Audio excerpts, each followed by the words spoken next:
Thank you for joining this week's IAB webinar. It's all things auto this week. This is actually the 17th weekly IAB webinar, which I'm not sure if that's incredibly impressive or incredibly depressing, seeing it since the beginning of lockdown, but it has created a lot of amazing content for the industry. So hopefully you've been enjoying these. All the previous recordings are up on the IAB website, which is actually our new website. So please have a look and have a visit of some of the old webinars that are up in our recent events area. But today we kick off on a series that is going to be focused more on verticals. So the last few, probably month or so, we've been very much on the ad tech, on the ad op side of things. And now we're going to delve into both content and advertiser verticals, starting off with one of the most important areas of our industry, which is auto.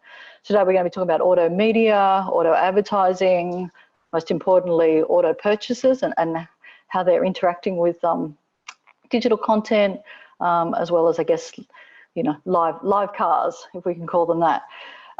So today's session, we've got an hour with you, hopefully. We've got a range of experts who are going to be joining me to give their knowledge, advice, and some great fresh new data as well. So I'm going to kick off with just a couple of minutes of scene setting. And then we're going to have two presentations by two of the leading auto media brands in the Australian market. So Vanya Mariani from Carsales is going to go through some of the trends that they've seen in market and some changes that they've noticed in consumer behaviour over time. And then Vanya will be followed by James Ward from Car Advice and Drive. He's going to be talking about some of the information that they've been gathering, trends that they've been seeing. So really good sort of fresh data in market. And then we're all going to be joined for a panel session with three extra folks. We've got Ashley Wong, who's head of digital at Foundation. Foundation are part of the OMG group, and they look after, amongst other things, the media buying for Mercedes-Benz. We're going to have Danny Lenartic from MG Motors. So I guess I'll ask Danny later on if he doesn't mind being called a challenger brand, but what would be probably positioned to market as more of a challenger brand and their approach to marketing and ad investment at the moment. And David Gaskill, who in this photo always looks like for me, it just triggers David Caruso vibes from the 90s. So David works at head of product at Audience 360, and they bring first-party data to help activate campaigns, you know, working with publishers and advertisers to really enhance the targeting and experience for ads. So I am going to give a little bit of info on what we're seeing in market at the moment. Both Vanya and James will go into more detail in this, but just really top line in terms of the total auto category with digital media engagement.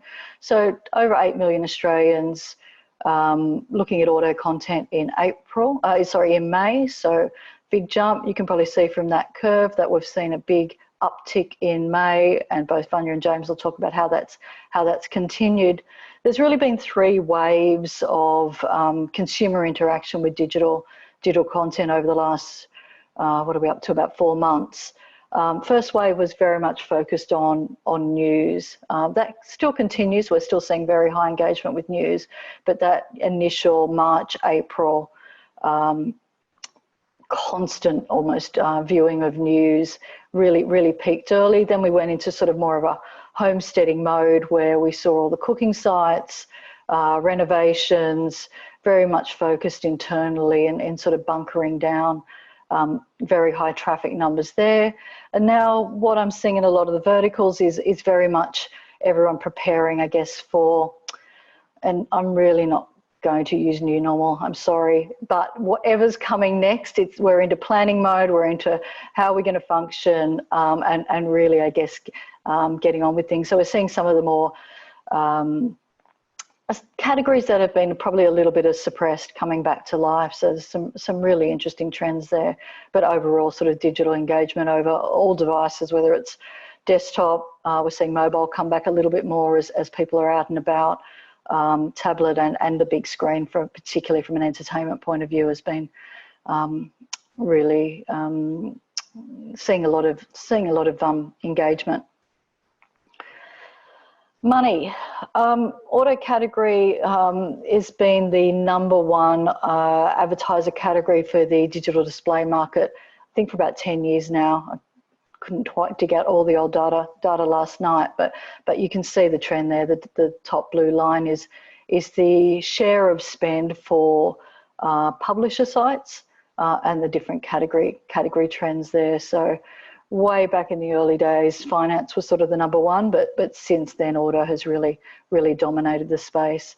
And you can see, and it's been well documented in market, not just for digital, but for all channels, that auto ad spend's been a little bit suppressed, shall I say, over the last year or so. So hopefully this new interest and some of the innovation that all the panelists will talk about will help shuffle that money up a little bit. So Vanya, I might hand over to you if you want to give us an update on what you guys are seeing in market. Great. I'm just going to share my screen here, and I'll get you to give me the thumbs up when you can see it up. And while you're getting that ready, sorry, I should have mentioned to everyone, please pop questions in the Q&A. We'll try and get to them at the end. All our panelists are up for your questions, and we'll be sharing the links to any of the research in the chat box. So you make sure you have a look at those, and we'll be sharing the presentations afterwards. So don't fear, you'll get access to all this wonderful data afterwards. Absolutely. Are we good to go? All good to go. Looks great. You can see it. Okay, great. Yeah. So hi everyone, and thank you for joining us, and thank you for IAB for certainly allowing me to be part of the session. So the reason we were asked here was because of the Carsales unique ecosystem. So we work with automotive brands, they're representing agencies. We work with most of the Australian car dealerships, but promoting their new and used car stock. And really the biggest draw card is the view we have on the market from a consumer lens. So when we first noticed the increase, and Gai talked about this as well up front, when we first noticed this increase in audience and engagement, and I assure you it's continued into June as well, we were excited but cautious. We saw our audience increase basically 40% in June 2020 compared to last year, 2019. So we toyed with a few hypotheses internally. Could be pent-up demand that may drop off just as quickly as it increased. We toyed with the idea that might be more dreamers on site than we've seen before, particularly because we also saw some searches with high-priced vehicles and sort of luxe sports segments. But as we consistently do, we really looked into our data to see what the truth actually was. So we amped up our consumer surveys to a level we haven't done before. And so I'm going to take you through some of the key takeouts from a number of those surveys that we conducted over the last 4 months, as well as just setting some context on how users utilise the Carsales environment. So there's really 3 key things I want you to take away from the next 10 minutes or so.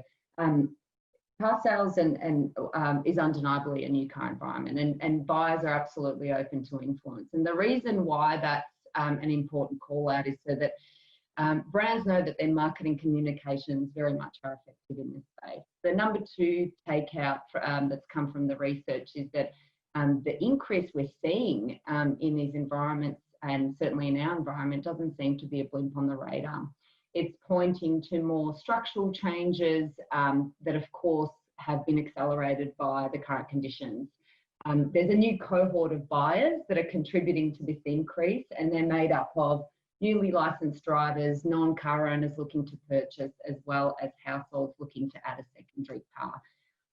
So the increasing engagement very much is genuine and an opportunity. And the third part is just around this new market cohort and the fact that they're very hungry for information, and they're heavily reliant on the online research. And so editorial plays a really huge part, experts, expert opinions. And for me, in my opinion, this new cohort almost kind of evens the playing field for OEMs somewhat, because they haven't had previous experience with brands. So all great opportunities we're seeing.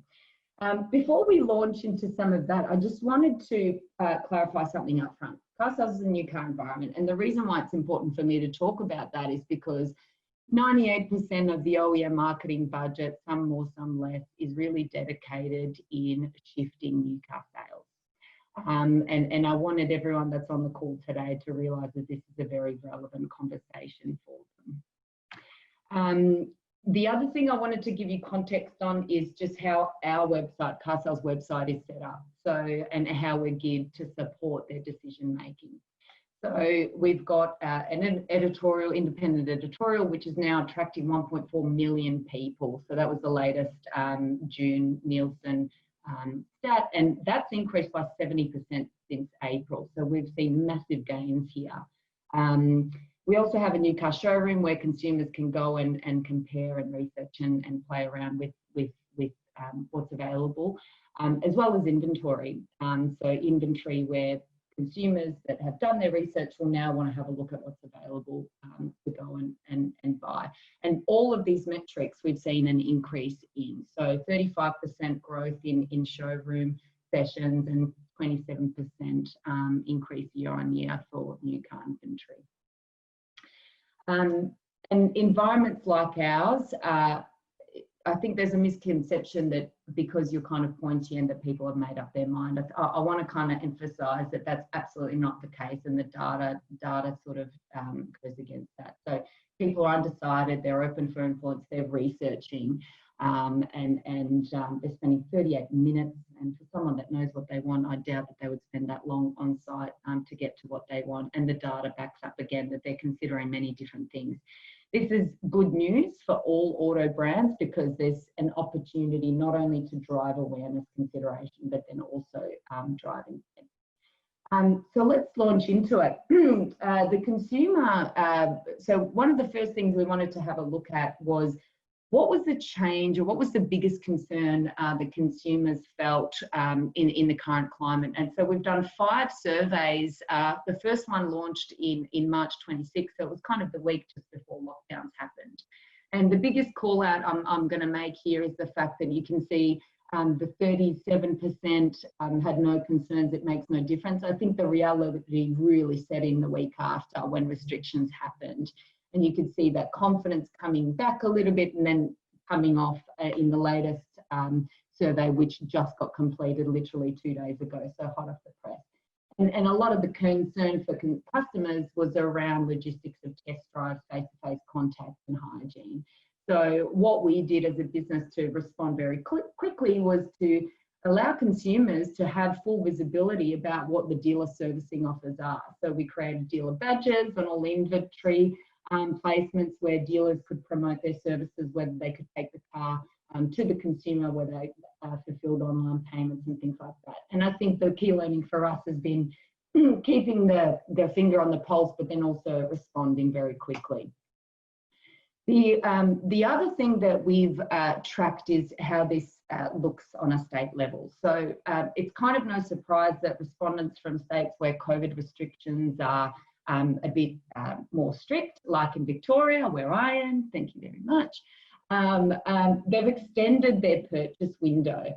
And I think the key takeout for advertisers in this space is we haven't seen the drop in research, so people are still researching, but the fact that their research has extended means that you still have to have presence, but not necessarily, you know, if you're more cautious about retail offers, go more towards brand, feature benefit style advertising to make sure that you're still in the consideration. So on to the exciting things, the purpose of visit. So we track this over time, and when we asked people why they were visiting Carsales, we found that 32% were actually non-car owners looking to buy a car. And you can see how that's increased from the 3 surveys that we've done. Also, 25% are looking to buy a second car for their household. So this kind of now starts to explain why we've had an increase and kind of plays to this new cohort of people.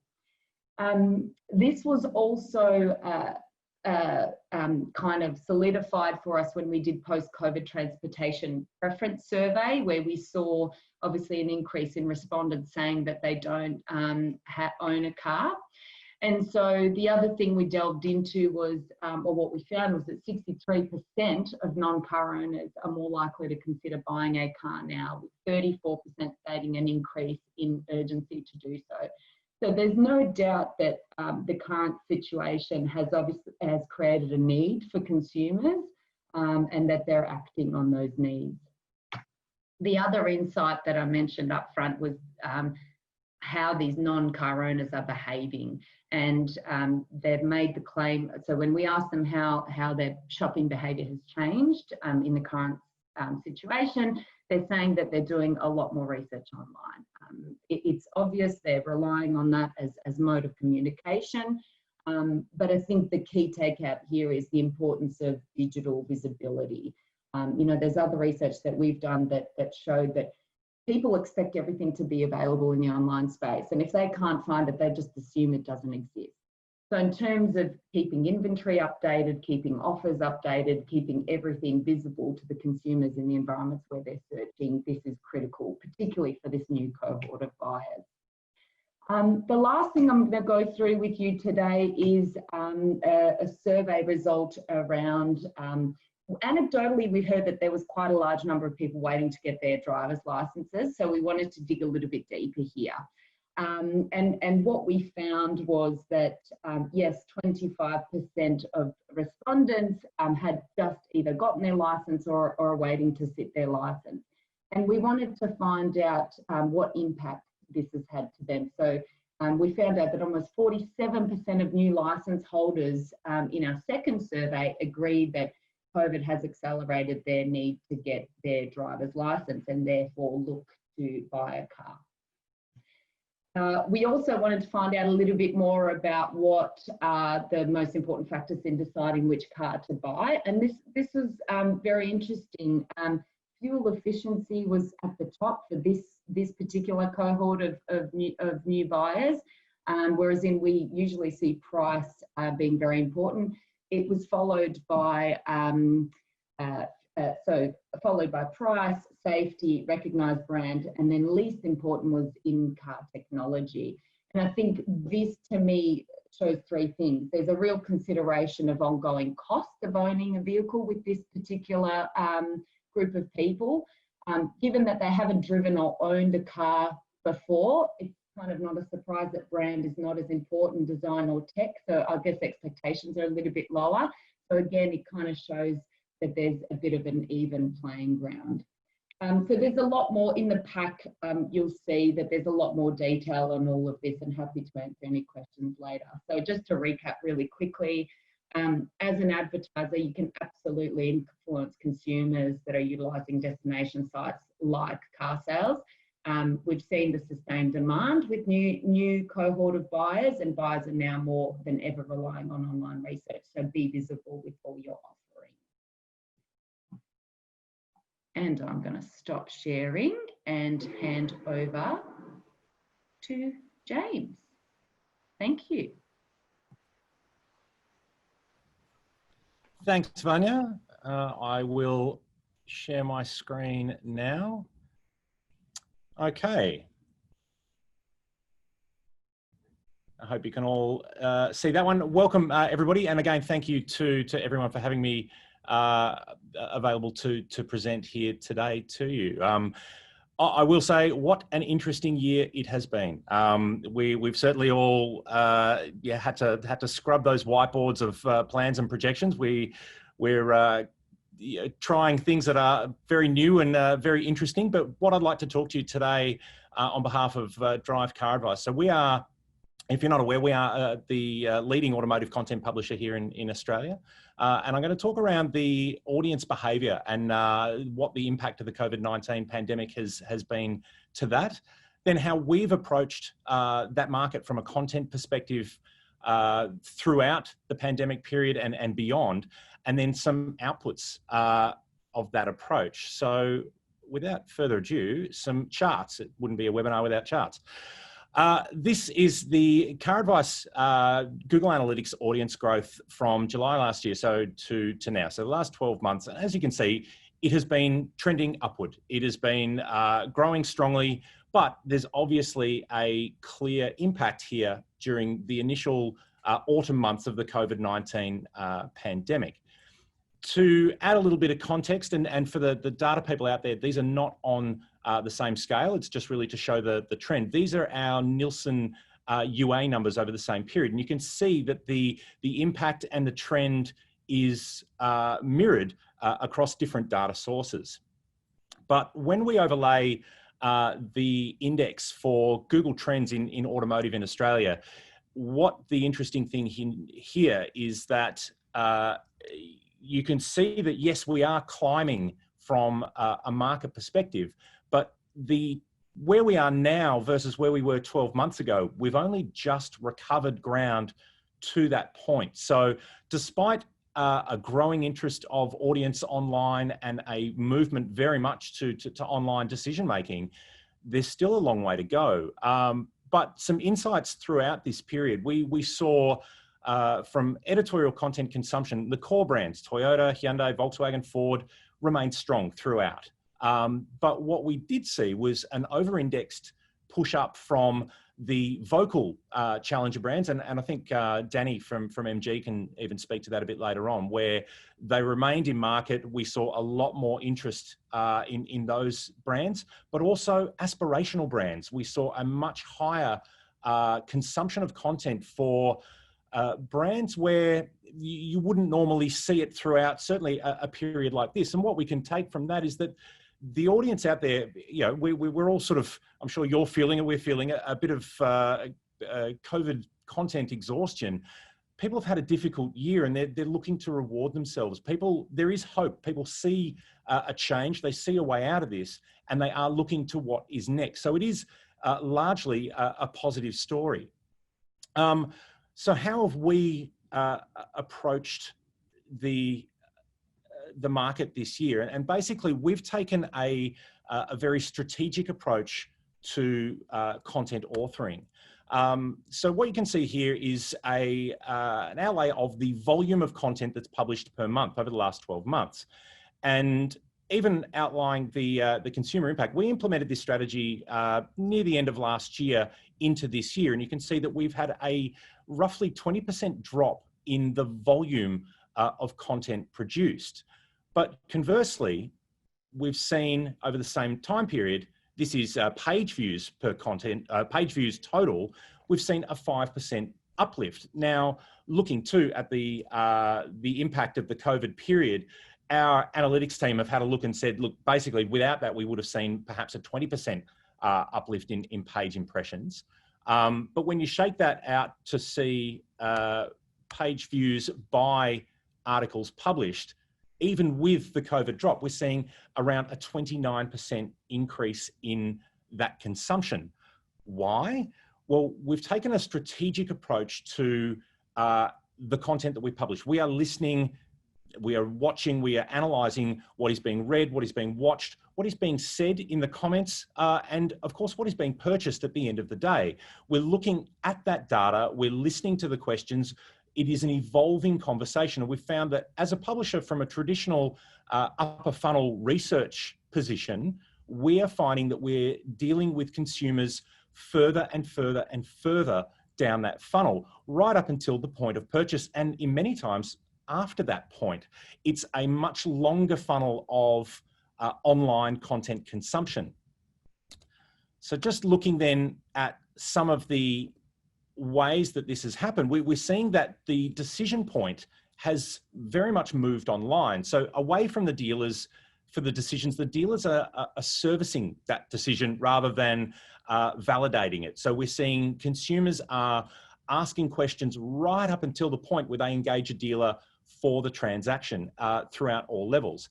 So we've adjusted the way that we address content from being, we still obviously have upper funnel research and enthusiast and sort of influencer automotive market content, but we're finding that by providing information right down to the lower funnel point, we're seeing a much more heightened level of engagement. So an example of this is what we call a spec comparison. So this sits lower in the funnel than a traditional editorial comparison and allows readers to use this data for that final validation point. So we still have the objective views where I'll tell you what I think of a car and the team will tell you what they think, but then also by providing this data-driven outcome and a subjective outcome, people can make up their own decisions around what suits them, and having that data in a really, really easy to consume and front of mind perspective. Another output that we have seen is a product that we call the virtual test drive. And what we've done here, and you can see we did this for MG as a launch. As I said, the brand was very keen to be vocal during the pandemic period impact on market. What we've done here is, rather than providing a linear video which describes a vehicle, we have created an interactive choose your own adventure style piece of content where the audience is able to look and understand and navigate to their choice. You can spend more time looking at the design and the outside of the car. You can look under the bonnet. You can ask questions. You can explore the interior and some of the functions, whether it be boot space or navigation system working. We're allowing the audience to essentially choose for themselves what they want to discover, because we know that they are further and further and further down the funnel. And being able to have these tools available where we can see that we can continue a conversation with the audience, not only to that point of purchase, but beyond that, is where we are seeing that shift in online behaviour. So those upticks in metrics, the heightened audience and the longer dwell times, people are spending much more time consuming this content. And we're finding that it's not just on the mobile and desktop. We're wanting to, we're beginning to see demand for this to come through the lounge rooms as well. So with the advent of smart TVs, with broadcast video on demand, there's a lot of information that can be relayed to an audience, and a growing audience, through yet another device channel. And it's as a publisher, it's an exciting time. Obviously working with the brands and with our partners to look at some of these communication methods that we can relay. And we've got a few more tricks up our sleeve as well from these things that we'll start to roll out soon. But yeah, I would just like to thank you for your time, and hope that that's provided an interesting insight from the content side of things. Thanks so much, James. While everyone's sort of coming off mute and onto their camera, couple of comments for me. It's always lovely to see when internal analytics and Nielsen data matches. That's just makes me happy. And also, Vanya, in terms of the new license people, as a mother of an 18-year-old son who's trying to book into a driving test, and there's now like a 3-month wait. That demand will continue, I can assure you. So we'll see more going on there. So welcome back, everyone. I'm going to chat to Danny for a little bit, the man in the hot seat.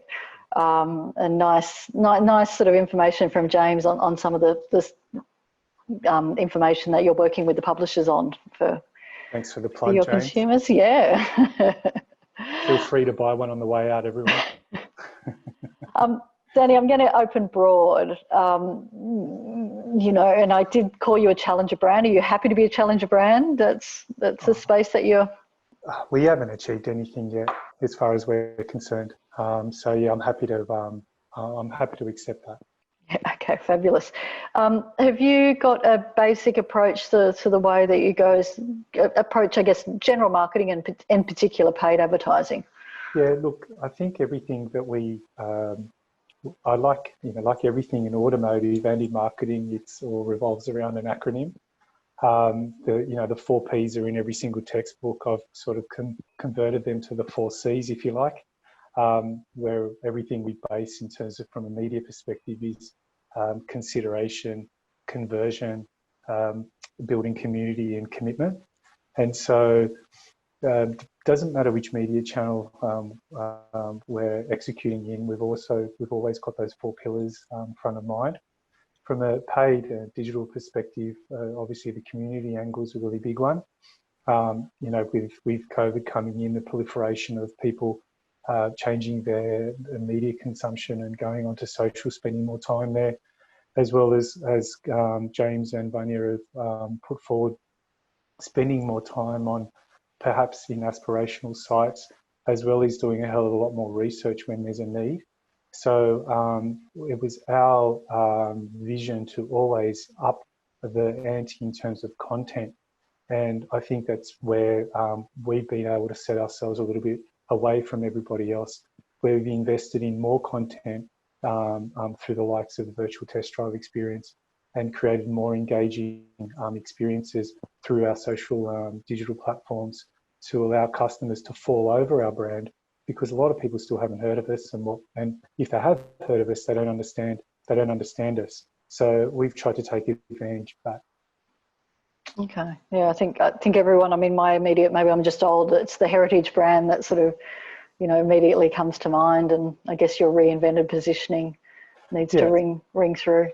Well, it is a challenger brand in that respect. It's you know, it has almost 100 years of history, but to the younger generation, you know, it may just mean a simple octagon or a car a grandfather or grandmother used to drive. So there's definitely another story to tell. And you guys launched a big campaign in February. How was that in terms of timing? Did you have to change much, pivot, dare I say? Oh, look, the only constant is change at the moment. It started off well. We were breaking records in terms of our website traffic, goal conversions, and really setting the business up for a really robust 2020. But you know, when you're planning for these things, I think it's always nice to have at least 60% of it to be fixed and then the rest fluid. That's definitely gone the other way now, where majority of our communications now, it's 60 or 70% of it is fluid and 30 to 40% is fixed. And thankfully, publishers like the ones we have here today listened to OEM's concerns and needed to look at things from the ground up and reposition. James and his team came forward, where we worked through the virtual test drive experience on the HS, which wasn't part of the original planning. With Vanya and Carsales team, rebuilt basically the Carsales strategy from the ground up to have a lot more consideration programs in focus. And so really, and I lent on a little bit of experience, and this is showing my age, but from 2009, we had a GFC. And what you needed to do back then was lean on partners. Fortunately, we had 2 great partners in the ones I've just mentioned, where we'll be able to lean on them and work with them to then build out the plans quite quickly. And because we're MG and we are a challenger brand, we pride ourselves on being really small and nimble, which allows us to pivot quite quickly. So we're fortunate in that respect. Yeah, well done. You still seem sane and turning up, which is good. It must have been a frantic few months. Ash, you're the chap who has to bring all these pieces together. So you've got not just, I guess, recent consumer changes. You've got, you know, the last few years, product changes, consumer changes. To Danny's point, clients wanting, and we're seeing this in all verticals, wanting flexibility, which, you know, for, you know, my history as a media owner just makes me think, oh no, they're just really short booking times. How have you had to change working with, I guess, in auto specifically, but, you know, the way your approach to paid media? Yeah, definitely. I think, and you know, these trends won't be new to most people on this call, but the key trends that have really shifted our approach are that the buying process is definitely shorter. We've seen that in multiple studies. We've seen that they're visiting less dealerships as part of that process, and more of that process is online. So I think as a result, we're really seeing that our media really shifted more to be more data-driven and audience-led, with a focus on how we can actually personalize messaging across the customer journey for those people wherever they are as part of that car buying journey. So we sort of pad that out in a few different ways. We've got, we work with the Carsales and the Car Advice and the Cars Guides of the world.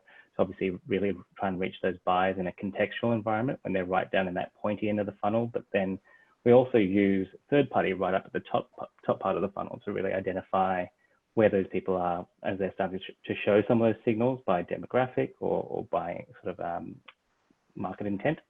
And then first party is where we really have a lot of our powerful sort of data from a client point of view, from a Mercedes-Benz point of view. So we have the DMP, which they've invested heavily in, but then also a very strong one-to-one and CRM strategy. So that kind of data we use a lot, and we use as much as we can. However, where we want to build on this is really how can we form some of those second-party data partnerships, such as those that we have with Audience 360, to really give scale to what we have in that first-party data space, in that second-party data space. And it's really important for us to know and be able to then define some of those segments as well. Much the same way with our own first-party data, we can look at recency of those segments. We can look at what models might be made of, or any sort of definition around that, so we can work with them to actually build those segments out and have them the way we want them, rather than it be sort of a bit more of a black box solution. And once we have all of these parts of the journey sort of mapped out, we actually work with our creative partners to then map the messaging matrix out using DCO, and then serve the right messages to the right people, depending on where they are. So plenty of stuff down the bottom of the funnel, and then it's sort of more brand-led messaging up at the top of the funnel. And we're hearing constantly from industry commentators, analysts, academics, and this isn't new, right? That brands that invest during an economic downturn come out stronger, survive. Danny seems to be taking advantage of that. We've done a whole big sort of research, bringing all those research pieces together to help people. Are you trying to encourage your clients to take advantage of that opportunity? Definitely, where we can. Obviously, it's the right thing for them to be doing. Obviously, most of our clients are global these days, and they are somewhat bound to their sort of global overlords. But that said, what we do recommend to our clients is to really be sensitive to the moment in time that we're actually in. So again, bringing it back to the customer journey, if they're give them the information that they need and not just ram it down their throat. So if they're in the right environment and we give them the right message using the data signals that we have, then I think that is sensitive. So if someone's looking for a car, they're expecting to see car advertising. But if they're not looking for a car, then those upper funnel messages need to be very, very sensitive to what's happening in the world at that point in time, whether that be something a little bit more softer. Yeah. And some clients can do it, some clients can't. So it really depends on where they're at. Yeah. So I like Danny's sort of phrasing of almost falling over the car, falling over the brand, wherever they might be. Dave, you get the, and I hope you weren't offended by the David Caruso comment earlier. You get to pull all this data together and bring it to life and do some pretty cool stuff. From the trends that you're seeing, the data inputs, is there, what have you got to play with, and how are you making the most of it? In a privacy compliant way, I will add. Absolutely. I think it's a really good question, and I suppose from an Audience 360 perspective, because we do have that kind of breadth across verticals and across all the different sectors, it gives us a really good opportunity to understand consumer sentiment and consumer confidence kind of across the board, and then looking at kind of how that applies into the auto vertical. So I guess echoing some of the trends that obviously have been pointed out by James and Vanya, we did see that kind of hit to consumer confidence as you'd expect kind of through that autumn period of COVID. And there was a lot of uncertainty. People didn't quite know which way to turn. But since then, we've obviously seen a bit of an uptick. And as the charts have highlighted so far, we're actually seeing kind of a greater digital engagement coming back to market. And from an Audience 360 perspective, we're actually starting to see our audience segments grow across some categories. So if you look at the luxury or the SUV type categories, people are coming back and they're doing a lot more of their research online. So this kind of speaks to an interesting supply-demand kind of dynamic in market at the moment. And as you've just touched on, the opportunity to continue spending and putting your brand first during these periods of uncertainty to ensure that you come out ahead at the end of it is meaning now that through digital activation, with reduced budgets, media is getting more cost effective. Digital media, from a biddable sense, we're starting to see some trends in terms of CPMs and whatnot down, which represents a great opportunity for brands and OEMs to be able to get out there and get the campaign, get the spend, get the reach that they're really looking for. So I'd say that's probably kind of wrapping up the insights that everybody's put together. That's a really great opportunity at the moment for those brands that can stay market. And I'm going to put you on the spot here. Just other verticals that you deal with, are you seeing, like, are they mapping, or is there just different behaviour in each vertical going on? Yeah, we did a really interesting study kind of early on in the piece through a new platform that we put together. We were kind of looking more broadly at the population and how they're engaging with COVID content. So looking at whether they were anxious or whether about their health, or more concerned about when the footy was going to start up again. And we started to see these audience sizes fluctuating as the pandemic kind of got worse, got better, and then got worse again. And that's kind of been mirrored across most verticals that we see. So across travel, for instance, across sports, across auto. Auto's definitely been more resilient than a lot of the other verticals that we look at, which is fantastic. And yeah, we are starting to see signs of life, but there's so much uncertainty in market at the moment that it's just difficult to guess the trajectory. Yeah, you're almost seeing the daily travel traffic sort of, rise with our emotions and drop at the same point. David, question, sorry, Gai, if I can ask, only for my own benefit, if nobody else's. Do you see the short-termism because it's rising and the effectiveness falling? It's undermining the effectiveness, and it may be boosting some ROI in the short term, but long term, it's absolutely undermining long-term growth of businesses, but and look, the same thing happens in politics. It's all the sort of short term.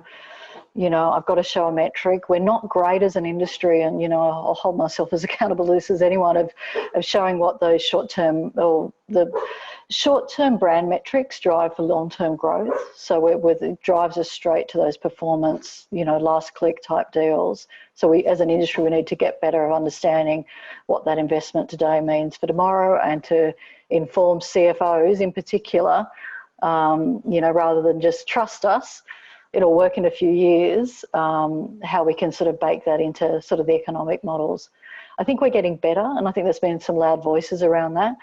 But it's tough. Look, if you're a CMO and everyone's under pressure, you don't know how long your contract's going to be. You've got to really do both at the same time, and somehow it's selling it in, right? It's selling in the long-term story and that brand story, because if you look at all the research that we've looked at, there's absolutely, hard evidence to prove that it's true.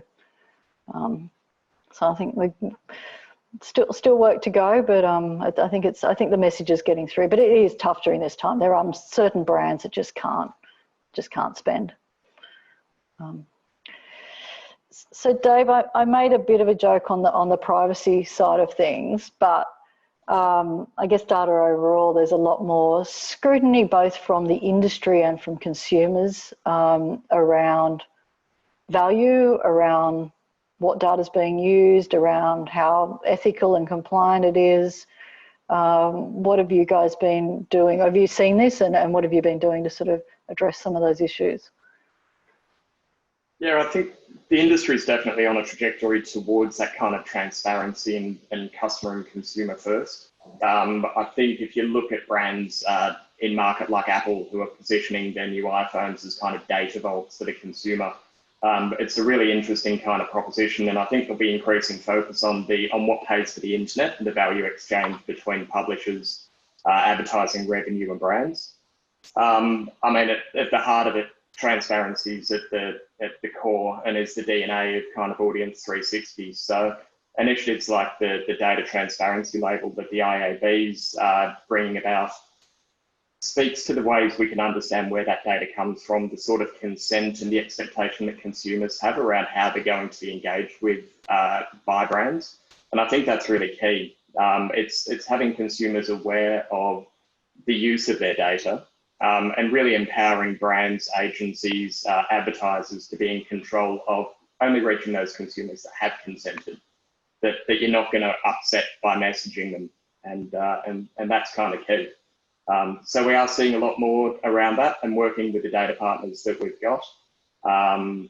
We obviously make sure that there are all of those consents in place, but these discussions are definitely coming to the fore, and it's great. Do you think we're getting better as an industry in helping consumers understand that value exchange? I think we are. I think there's obviously some instances in the mix where consumers' data gets sucked into a black box. They get shown an ad, and those black boxes are always quite difficult to explain away. Or when you're having that discussion, consumers can often fall back on the nature of a black box. But as an industry, when we are focused on that understanding of the data and the transparency and actually having a meaningful relationship as opposed to just throwing a banner ad at the consumer because we think we can gain the attribution model, it kind of goes to a more valuable experience. And that's what's helping brands really earn the respect and loyalty of the customers. Yeah, okay, great. Now, Vanya and James, I'm going to get you to reveal your future strategy to each other, to the competitors. We've seen some really interesting, really interesting information in terms of consumer trends. We're here, you guys are across what the manufacturers are planning in terms of innovation. We've got a whole lot of interesting things going on with hybrids and electronic vehicles. And I mean, I would have said 4 months ago, you know, the move to not owning cars, but it seems like we're flipping back to owning cars. Planning out content services for consumers, how does this all change your editorial and product plans? Vanya, do you want to go first with that one? Happy to. So I think one of the things that is a strength, which I hope everyone took out of some of what I spoke about, is this ability to connect people from you know, research to consideration to purchase in a very seamless way. And I think as a business, that is really at the core of what we're trying to do. We're trying to make this this journey as quick and easy as possible. So as part of that, I think one of the key things that we'll continue to do is to champion independent editorial and giving it in forms that people are looking for. So video, written, interactive, all of those things. The other part in terms of, Danny spoke a little bit about this. He's a great believer in some of our consideration products. They're actually a native media offering, and we're finding that's working incredibly well for our advertisers, as it's obviously very highly relevant to the consumer's journey, and then it adds value to them as well without being too intrusive. So there's definitely going to be a continued effort there. And to that point, I think personalisation in not only the user experience or the web experience, but also in ad delivery is going to continue to be a focus. And we've already made some inroads here as well with our sort of latest audience segmentation, where not only can we identify new car buyers in our environment, but where those people are in their car buying journey. And we're talking to our partners to be able to then deliver the relevant messaging. So keeping our finger on the pulse as we have been with the research, we'll continue to try and deliver solutions very quickly, as we have with things like dealer badges to help the dealers. But I think one thing's for sure, we'll just continue to support this industry. This is the beauty of working in partnership with somebody that's very much, you know, at the mercy of everything that's happening as well. Like, we have no other choice but to work with our partners and everybody to support the industry. So we'll continue to do that. Great. And James, from your point of view, there's something you mentioned earlier. I'm so surprised that the big screen hasn't been used more by the classified type verticals. It seems like an obvious way of showcasing content. Well, yeah, and the change in the behaviour that we're seeing is traditionally the editorial space was very, very upper funnel. Here's a lot of information. Here's some great writing, great video, great images. Good luck with that. Whereas now we're finding the demand from the audience is really wanting that advisor and that trusted input every step of the way, from what, do I need a card, or what car do I need, to which one should I get and what color and spec, through to the deal, the purchase, the transaction, and then the ownership point. And I think as a country too, what we're seeing from a lot of the chatter that comes off the audience in comments, and even from feedback that we get, we're all about to go on a giant road trip. No one's going overseas on a holiday anytime soon. And you can see that people, even, talking to people, you can see that there is a bit of a lockdown fatigue. We're going to get through this. We all know that there is another side to it, but I dare say there's a lot of people thinking, well, I've been stuck at home for the best part of 6 months. Let's go for a drive. Let's go and do this. And having that aspirational part of automotive, because let's face it, we are an aspirational industry, to be able to tell those stories. So the use case, what can you do? Where can you go? Is an important part of the editorial content sphere as well. So that engagement that we're seeing from all devices, and this is where the big screen really comes into it, the audience is with us every step of the way now.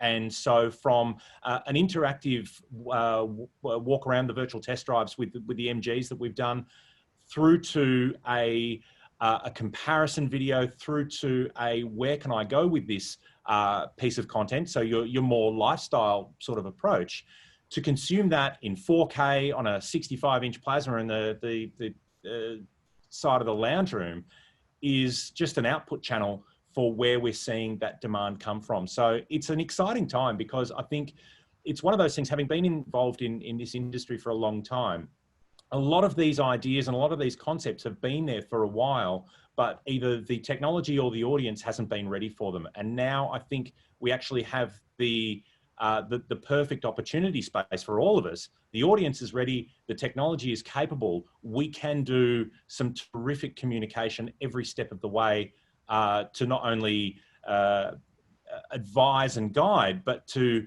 kind of go on that car buying and car owning journey with everyone as well. Fantastic. Ash, that must make you happy, I'd imagine, doing interesting things going forward. Yeah. I might start with you, Ash, and we're just going to get from you all just a 1-2 sentence thing in terms of what you're most excited about, and then we'll try and get to the last. There's a couple of questions that have come in, but that we've mostly covered, but we'll try and get to as well. Ash, what are you most excited about? I think I'm seeing more and more automotive companies are basically starting to trial selling their cars online. You've got Toyota with everything that they've done, Mini with their EV, Audi with their e-tron, and lastly but not least, plugs for Mercedes, their EQC that they've started selling online as well. And everything that comes along with that, the analytics, the attribution, the data we might garner from that. And that's probably one of the exciting things that we can see. I believe. Great to see that finally take off, right? Exactly. We've been around with it for many years, so great. Awesome. Dave, what are you most excited about? I think data telling increasingly valuable stories in an uncertain time. I think the amount of data that's coming out of the current situation, the pandemic, the changing consumer trends at the moment, is going to be invaluable. And I think we're going to see an increase from advertisers in the use of that across strategy, execution, and then the insight we can get out of it to inform the business and the outcomes. Good. I'm a data guy, bit of a nerd.